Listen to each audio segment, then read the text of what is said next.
नमस्कार, जोहार, आदाब। क्लीन न्यूज झारखंड में आपका स्वागत है। तो चलिए जानते हैं खबर विस्तार से। ईडी के सामान भेजने के मामले में बोले सीएम हेमंत सोरेन, हम घबराते नहीं, विपक्ष के अनुरोध पर चल रही है कार्रवाई।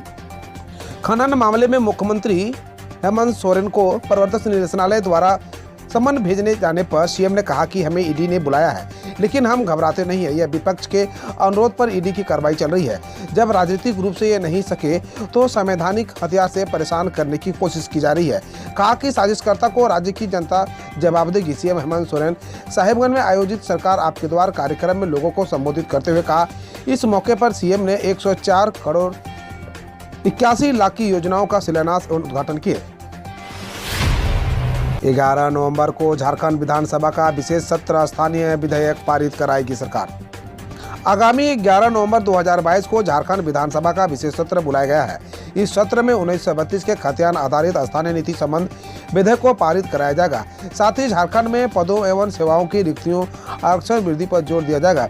इस सत्र में मुख्यमंत्री हेमंत सोरेन उपस्थित रहेंगे। राज्य की जनता की समस्याओं के निष्पादन के लिए मुख्यमंत्री हेमंत सोरेन आगामी 15 नवंबर 2022 तक के विभिन्न कार्यक्रमों में शिरकत करने संबंधी शेड्यूल जारी हुआ है। इसके लिए मुख्यमंत्री सचिवालय ने मुख्यमंत्री के आगामी कार्यक्रमों में एक सूची जारी की है। सीएम हेमंत सोरेन पहुंचे साहिबगंज। 104 करोड़ 81 लाख की योजनाओं का किया शिलान्यास व उद्घाटन। आपकी योजना आपकी सरकार आपके द्वार कार्यक्रम में शामिल होने मुख्यमंत्री हेमंत सोरेन साहिबगंज पहुंचे। पुलिस लाइन मैदान में बृहद कार्यक्रम का आयोजन किया गया। साहिबगंज पहुंचते ही गार्ड ऑफ ऑनर के साथ उनका स्वागत किया गया। वहीं कस्तूरबा आवासीय विद्यालय के छात्राएं बैंड के साथ स्वागत किया। सीएम सहित अन्य स्वागत डीसी रामनिवास यादव ने पारंपरिक टोपी पहनाकर व पौधा देकर किया। कार्यक्रम में सीएम हेमंत सोरेन के साथ मंत्री सत्यानंद भोक्ता, मंत्री आलमगीर आलम, राजमहल सांसद विजय हांसदा, विधायक बोरियो लोबिन हेम्ब्रम, सचिव विनय कुमार चौबे, पुलिस उप महानिरीक्षक सहित अन्य मंच साझा कर रहे थे। वहीं जिला परिषद अध्यक्ष मोनिका किस्कू, राजमहल विधायक अनंत ओझा शामिल हुए। कल के कार्यक्रम में साहिबगंज जिला के करोड़ों योजना एवं शिलान्यास का उद्घाटन किए। देवघर के सरकारी स्कूलों का पैसा खाते में पड़ा रह गया, बच्चों को नहीं मिली पाठ्य सामग्री। राज्य सरकार की विद्यालय किट योजना के तहत सरकारी स्कूलों में पढ़ने वाले पहली से 8वीं कक्षा तक के विद्यार्थियों को पाठ्य सामग्री तय समय पर नहीं उपलब्ध कराई गई। इस कारण शिक्षण सामग्रियां वितरण कर उपयोगिता प्रमाण पत्र नहीं जमा कराया जा सका। दरअसल बच्चों को सहायक स्टेशनरी सामग्री, पेन, पेंसिल, रबड़, कटर व इंस्ट्रूमेंट बॉक्स अक्टूबर महीने के अंत तक उपलब्ध करा देना था, लेकिन ऐसा नहीं हो सका। देवघर की अस्थायी लोक अदालत में हर महीने आ रहे हैं औसतन 100 मामले, 15% का हो रहा है निपटारा।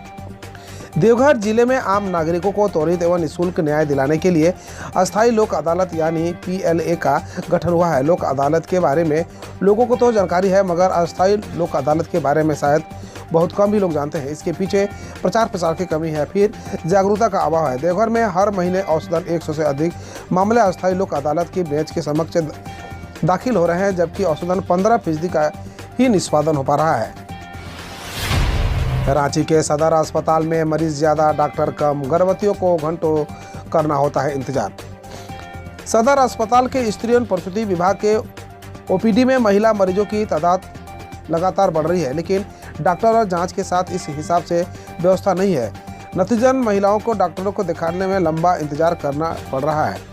गायनी वार्ड में तीनों शिफ्ट मिलाकर 12 महिला डॉक्टरों के ऊपर मरीजों का इलाज करने की जिम्मेदारी है। राज्य के पहले SME IPO में जमकर पैसा लगा रहे विदेशी निवेशक। राज्य में पहले SMI IPO के प्रति व्यापारियों का रुझान देखा जा रहा है। IPO वेदांत एसेट्स की ओर से जारी किया गया है, जिसके प्रति देश विदेश के निवेशकों के रुझान बढ़ते जा रहे हैं। व्यापारियों ने IPO लॉन्च को राज्य में IT इंडस्ट्री के लिए मददगार बताया है। इस मामले में झारखंड चैम्बर ऑफ कॉमर्स की बैठक वेदांता एसेट्स के संचालक ललित त्रिपाठी के साथ है।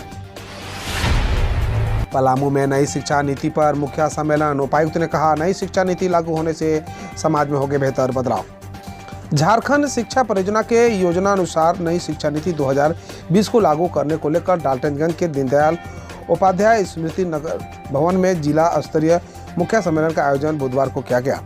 सम्मेलन का उद्घाटन मुख्य अतिथि पलामू उपायुक्त आंजनेयुलु दोड्डे, जिला उप निर्वाचन पदाधिकारी शैलेश कुमार व जिला शिक्षा पदाधिकारी अनिल कुमार चौधरी ने संयुक्त रूप से दीप प्रज्वलित कर किया है। रघुवर दास का राज्य सरकार पर तंज, कहा हेमंत से इस्तीफे की उम्मीद बेमानी। खनन घोटाले मामले में ईडी ने सीएम हेमंत सोरेन के पूछताछ के लिए 3 नवंबर को बुलाया। इस पर पूर्व सीएम रघुवर दास ने सरकार पर कटाक्ष किया, कहा कि जल जंगल जमीन के नाम पर सत्ता पाने वाले हेमंत सरकार ने इनका ही सौदा करना शुरू कर दिया। हेमंत राज्य में प्राकृतिक संसाधनों की लूट मची हुई है। जब भी हेमंत सरकार सत्ता में आई, अखबार बालू पत्थर की लूट, ट्रांसफर फंडिंग से वसूली जैसे खबरों से भरे रहते हैं। झारखंड में ईडी की एक और बड़ी कार्रवाई, मनरेगा के 100 करोड़ के घोटाले पर मांगी रिपोर्ट, फंसेंगे कई बड़े लोग। प्रवर्तन निदेशालय ने झारखंड में मनरेगा से 100 करोड़ से भी अधिक के घोटाले पर रिपोर्ट मांगी है। प्रारंभिक जांच में यह बात सामने आई है कि मनरेगा में सामग्री की खरीदारी में बड़े पैमाने पर घोटाला हुआ है। इसे लेकर कई माध्यमों से प्रवर्तन निदेशालय को शिकायत मिली थी। इसके बाद ईडी ने झारखंड के ग्रामीण विकास सचिव को पत्र लिखकर 100 करोड़ स्कैम पर पूरी जानकारी मांगी है। ईडी के पत्र से ग्रामीण विकास विभाग में हड़कंप मचा हुआ है। इतनी बड़ी राशि के स्कैम की बात कर अधिकारियों में होश उड़ गए हैं। यह तय माना जा रहा है कि इस मामले में राज्य सरकार से जिला प्रखंड स्तर पर कई अफसर, कर्मचारी व सप्लायर फंसने वाले हैं। इससे पहले ईडी ने मनरेगा के ही एक दूसरे घोटाले में सीनियर आईपीएस पूजा सिंघल का गिरफ्तार किया है। साल 2023 के लिए टैरिफ प्रस्ताव भेजने के तैयार में जेबीवीएनएल 2022 के प्रस्ताव पर बिजली दरें तय होने की संभावना कम। झारखंड में पिछले 2 साल से बिजली की नई तय दर नहीं हो पाए हैं। इसकी प्रमुख वजह रही राज्य विद्युत नियामक आयोग की खाली होना। इस साल आयोग में अध्यक्ष और 2 सदस्य पद बहाली हो चुकी है। इसके बाद भी साल 2022-23 के लिए नई बिजली दरें तय होने की संभावना अब काफ़ी कम हो गई है। हालांकि इसके लिए जेबीवीएनएल ने साल नवंबर 2021 में ही साल 2022-23 की टैरिफ पिटीशन आयोग को दे दिया था। बीजेपी सांसद निशिकांत का सीएम सोरेन पर हमला, कहा अब क्या बचा। मनी लॉन्ड्रिंग मामले में सीएम हेमंत सोरेन को जारी समन को लेकर बीजेपी सांसद निशिकांत दुबे ने हमला बोला है। उन्होंने कहा कि अब क्या बचा, हेमंत सोरेन को अपने सीएम पद से इस्तीफा दे देना चाहिए। ये इस्तीफा देकर ईडी के सामने पेश हो। बता दें कि अवैध खनन के लिए जरिए मनी लॉन्ड्रिंग के मामले में ईडी ने सोरेन को समन भेजा है। 3 नवंबर को उनसे पूछताछ की जाएगी। 8 नवंबर को लग रहा है चंद्र ग्रहण।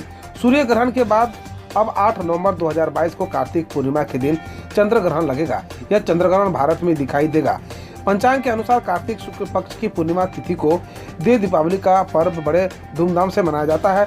ज्योतिष की मान्यता के अनुसार देव दीपावली के दिन चंद्र ग्रहण लगने से इसका महत्व और भी बढ़ जा रहा है। ग्रहण भारतीय समय के अनुसार दोपहर 2:41 से शाम 6:20 तक रहेगा। यह भगवान की इच्छा थी। मोरबी ब्रिज हादसे में 135 मौतों के बाद कोर्ट में ओरेवा ग्रुप का मैनेजर। गुजरात के मोरबी में केबल ब्रिज का रखरखाव देख रहे ओरेवा ग्रुप के मैनेजर दीपक पारेख ने ब्रिज हादसे में 135 लोगों के बाद कोर्ट में कहा कि यह दुर्भाग्यपूर्ण हादसा भगवान की इच्छा थी। मामले में पारेख व ओरेवा ग्रुप के एक अन्य मैनेजर समेत 9 लोगों को गिरफ्तार किया गया है। आरोपियों में टिकट कलेक्टर भी शामिल है। पीएम नरेंद्र मोदी बोले, कर्नाटक विकास में अन्य राज्यों को ही नहीं कुछ देशों को भी चुनौती दे रहा है। प्रधानमंत्री नरेंद्र मोदी ने बुधवार को कर्नाटक में कहा कि कर्नाटक विकास के क्षेत्र में अन्य राज्यों को ही नहीं बल्कि कुछ देशों को भी चुनौती दे रहा है। उन्होंने कहा, जब भी टैलेंट और टेक्नोलॉजी की बात होती है तो सबसे पहले दिमाग में जो नाम आता है वह है ब्रांड बेंगलुरु, और यह नाम दुनिया भर में शामिल है। मराठी में साइन बोर्ड नहीं लगाने के कारण महाराष्ट्र में 153 दुकानों पर लगाया गया जुर्माना। महाराष्ट्र के ठाणे में मराठी भाषा में साइन बोर्ड नहीं लगाने के कारण 153 दुकानों और व्यावसायिक प्रतिष्ठानों पर जुर्माना लगा गया। श्रम विभाग के एक अधिकारी ने बताया कि 153 प्रतिष्ठानों में से 15 पर 3,49,000 का जुर्माना लगा है। बकौल अधिकारी 457 दुकानों और व्यावसायिक प्रतिष्ठानों के निरीक्षण किया गया, जिसमें से 304 नियमों का पालन करते दिखे। उत्तराखंड के हल्द्वानी मेडिकल कॉलेज में प्रवेश के लिए छात्रों की होगी मनोवैज्ञानिक जांच। उत्तराखंड के हल्द्वानी शहर में स्थित राजकीय मेडिकल कॉलेज में दाखिले के लिए अभ्यर्थियों के सामान्य स्वास्थ्य परीक्षण के अलावा इस वर्ष से उनकी मनोवैज्ञानिक जांच को भी अनिवार्य कर दिया गया है। मेडिकल कॉलेज के प्रिंसिपल ने कहा, हमारे लिए छात्रों की मानसिक स्थिति के बारे में जानना जरूरी है ताकि हम उसके समग्र प्रदर्शन में उनकी मदद कर सकें। दिल्ली में हुआ 4 महिला मोहल्ला क्लिनिक का उद्घाटन, सीएम केजरीवाल ने बताई विशेषताएं। दिल्ली के मुख्यमंत्री अरविंद केजरीवाल ने बुधवार को नई दिल्ली विधानसभा क्षेत्र समेत 4 जगहों पर महिला मोहल्ला क्लिनिक का उद्घाटन किया। मुख्यमंत्री ने बताया कि इन क्लिनिक में महिलाओं को स्त्री रोग विशेषज्ञ की सेवाएं, जांच, दवाएं और टेस्ट मुफ्त में कराए जाएंगे। मुख्यमंत्री ने कहा कि पहले चरण में कुल 100 महिला मोहल्ला क्लिनिक खोले जाएंगे। निर्माण कार्यों पर रोक के दौरान मजदूरों को 5,000 प्रति माह देगी दिल्ली सरकार। दिल्ली के मुख्यमंत्री अरविंद केजरीवाल ने बुधवार को बताया कि वायु प्रदूषण के मद्देनजर दिल्ली में निर्माण कार्यों पर लगी रोक की अवधि में निर्माण से जुड़े हर मजदूर को 5,000 रुपया प्रति माह दिए जाएंगे। वकल मुख्यमंत्री इस संबंध में उन्होंने श्रम मंत्री मनोज सिसोदिया को निर्देश दिए हैं। दिल्ली में कल कई जगह गंभीर श्रेणियों आयुक्त गुणवत्ता का दर्ज की गई। कर्मचारियों के लिए खुशखबरी, कर्मचारियों को बड़ा तोहफा मिलेगा, प्रमोशन का लाभ, बढ़ेगी सैलरी, जानिए अपडेट। बीसीसीएल के कर्मचारियों के लिए अच्छी खबर है। कोल इंडिया लिमिटेड और सेंट्रल कोलफील्ड्स लिमिटेड का 48वां स्थापना दिवस 1 नवंबर को बड़े धूमधाम से मनाया गया और कर्मचारियों को पदोन्नति दी गई। खबर है कि बीसीसीएल ने करीब 1,000 से ज़्यादा कर्मचारियों को पदोन्नति की सूची तैयार की है, जिसकी कोल इंडिया के स्थापना दिवस मंगलवार को घोषणा की गई। अनुमान है कि लगभग 1,700 कर्मियों को प्रमोशन दिया